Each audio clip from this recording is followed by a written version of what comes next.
Hey guys, welcome back to my channel study with Jyoti. तो आज मैं आपको पंचशील योजना के बारे में बताने वाली हूँ और इसी टॉपिक से रिलेटेड मैंने 2 वीडियोस और बनाए हुए हैं।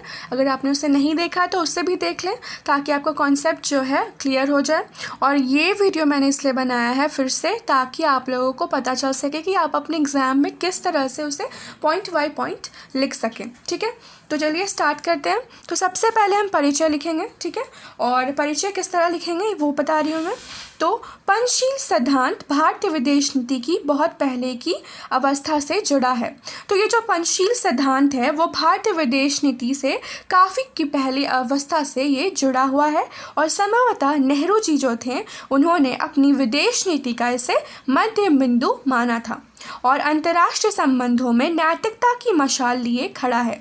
तो उन्होंने इस बिंदुओं को मतलब पंचशील की योजनाओं को उन्होंने कहा था कि ये अंतर्राष्ट्रीय संबंधों में नैतिकता लाएगा और ये नैतिकता की मशाल लिए खड़ा है। तो ये जो योजना है वो अंतर्राष्ट्रीय संबंध सुधारने में काफ़ी ये प्रयास करेगा। तो कुछ लोग जो थे इन सिद्धांतों में आदर्शवाद की प्रशंसा करते थे।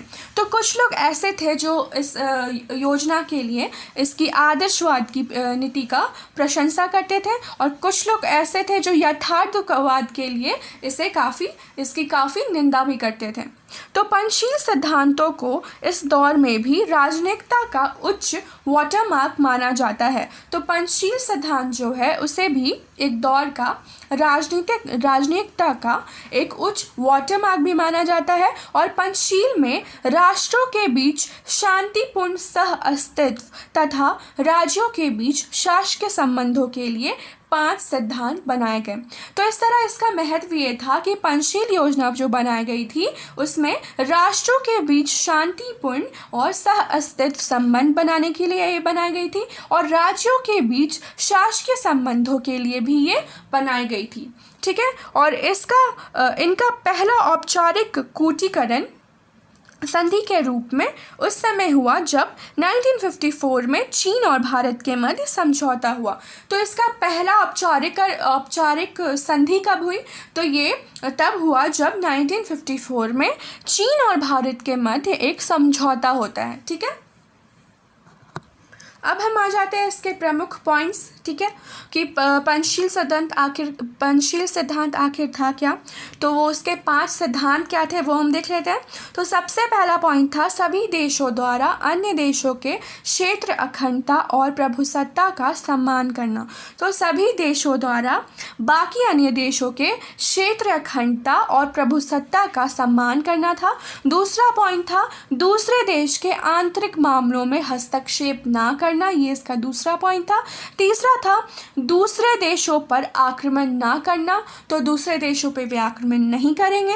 और चौथा था परस्पर सहयोग व लाभ को बढ़ावा देना, मतलब एक दूसरे की लाभ को बढ़ावा देंगे, सहयोग करेंगे। ठीक है, पांचवा पॉइंट था शांतिपूर्ण सह अस्तित्व की नीति का पालन करेंगे, तो वो शांतिपूर्ण नीति अपनाएंगे एक दूसरे में। ठीक है, और इस नीति का पालन वो हमेशा करेंगे। तो ये 5 इंपॉर्टेंट सिद्धांत थे जिसे पंचशील की योजना कहा जाता है।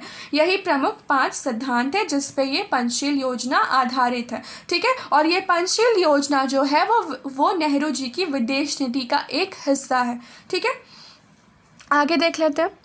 तो पंचशील इस आधार पर आश्रित था कि जो राज्य साम्राज्यवादी काल के बाद स्वतंत्र हो गए थे वे अंतर्राष्ट्रीय संबंधों में नई व सैद्धांतिक सोच विकसित करेंगे।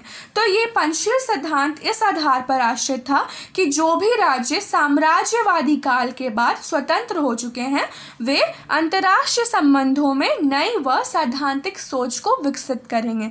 ठीक है, और नेहरू जी ने क्या कहा था कि यदि ये सिद्धांत सभी देशों के आपसी संबंधों में शामिल हो जाता है, तो उनका कहना था कि अगर ये पंचशील सिद्धांत सभी देशों के आपसी संबंधों में शामिल हो जाता है तो निसंदेह शायद ही कोई युद्ध हो, क्योंकि इन सिद्धांतों के द्वारा क्या क्या प्रस्तावना थी, इसकी क्या क्या बिंदु थे कि प्रभुसत्ता का सम्मान करेंगे, आंतरिक मामलों में हस्तक्षेप ना करेंगे, देशों पर आक्रमण ना करेंगे, सहयोग करेंगे, शांतिपूर्ण नीति अपनाएंगे। तो इस तरह युद्ध की तो कोई आशंका ही नहीं थी, क्योंकि जब सारे सारे राष्ट्र मिलकर एक शांतिपूर्ण नीति का पालन करते, इस पंचशील सिद्धांत का पालन करते, तो युद्ध की तो कोई संभावना भी नहीं थी। ठीक है, तो यही था पंचशील सिद्धांत। अब मैं आपको इसका मूल्यांकन बता देती हूँ। तो मूल्यांकन है, पंचशील भारत के लिए एक दुखद घटना के समान रह गया था। तो जो पंचशील योजना थी वो भारत के लिए बहुत ही दुखद घटना के समान रह गई थी। क्यों? क्योंकि भारत और चीन के बीच सीमा विवाद हो गया था। तो जैसा कि मैंने अपने बाकी वीडियोस में इससे पहले जो 2 पार्ट्स है उसमें मैंने बताया है कि किस तरह से चीन और भारत के बीच में मतभेद हो जाते हैं, सीमा संबंधी लड़ाई होती है, जिसके कारण सीमा विवाद के कारण क्या होता है कि उसका परिणाम क्या होता है कि 1962 का युद्ध आरंभ हो जाता है। ठीक है, और इसके लिए मैंने एक पर्टिकुलर वीडियो बनाया है, उसे भी देख लें आप। और पंचशील समझौता 8 वर्षों के लिए निश्चित हुआ था। तो ये जो पंचशील समझौता था वो 8 वर्षों के लिए निश्चित किया गया था, 1954 से 1962 तक। 1962 को क्या होता है कि चीन जो होता है वो भारत पर हमला कर देता है। ठीक है, लेकिन जब यह समाप्त हुआ तब उसके नवीकरण के प्रावधान को उठाया ही नहीं गया। लेकिन जब यह समाप्त हो जाता है, ये 8 वर्षों का जो एक योजना थी, जब ये अग्रीमेंट थी, तो ये जब समाप्त हो जाती है तो इसके नवीकरण के लिए कोई बात उठाता नहीं है, ना ही कोई प्रावधान को उठाया गया।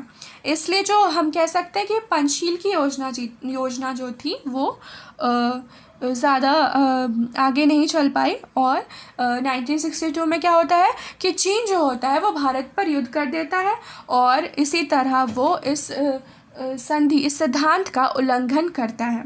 ठीक है, तो ये थे हमारे पंचशील के सिद्धांत, कैसे परिचय लिखना है, कैसे फिर उसके सिद्धांत लिखने हैं, फिर मूल्यांकन। ठीक है, इस तरह से मैंने आप लोगों को बता दिया। और बाकी 2 वीडियोस जो है उससे भी देख ले ताकि आपको कॉन्सेप्ट क्लियर रहे, क्योंकि उसी से कनेक्टेड सारे आगे के टॉपिक्स आने वाले हैं। ठीक है, और अगर आपको मेरा वीडियो पसंद आया तो इसे लाइक एंड शेयर करना बिल्कुल ना भूलें। और अगर आपने अभी तक सब्सक्राइब नहीं किया है तो सब्सक्राइब भी ज़रूर कर लें। Thank you.